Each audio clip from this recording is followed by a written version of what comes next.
যেতিয়া মানুহে প্ৰেছত কয় যে আই ডোন্ট এফ্ৰেড, তাৰমানে তেওঁ বেছিকৈ এফ্ৰেড কৰি আছে। নহ'লে প্ৰেছত কোনোবাই ক'ব নেকি? হয় নহয়? যদি এফ্ৰেড কৰা নাই, মনে মনে থাকিলে হ'ল। হিমন্ত বিশ্ব শৰ্মাই কি কৰে কি নকৰে অসমৰ মানুহে তাক জানে। আপুনি যে মোক এই প্ৰশ্নটো সুধিলে, ক'ত সুধিছে? বৰদোৱা থানত থিয় হৈ। ইয়াত ফাঁকি আছে নেকি?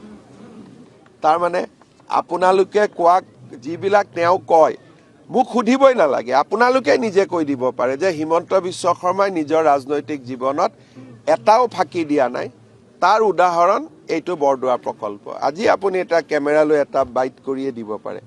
আৰু তেওঁ কোৱা কথাটোৰ যদি ভিউ 1000 হৈছিলে, বৰদোৱা প্ৰকল্পটো দেখুৱাই আপুনি কৈ দিয়াৰ লগে লগে তাৰ ভিউ 1 লাখ হৈ যাব।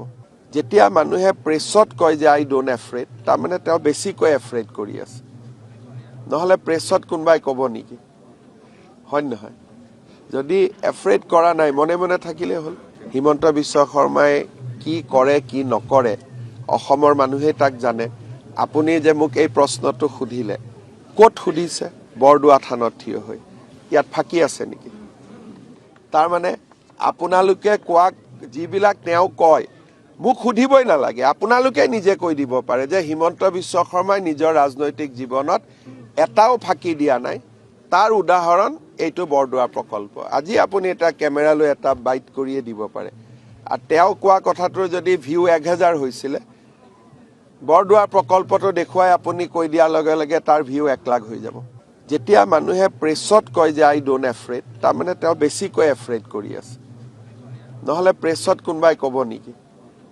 হয় নহয়? যদি এফ্ৰেড কৰা নাই, মনে মনে থাকিলে হ'ল। হিমন্ত বিশ্ব শৰ্মাই কি কৰে কি নকৰে অসমৰ মানুহে তাক জানে।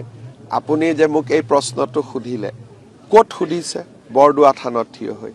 ইয়াত ফাঁকি আছে নেকি?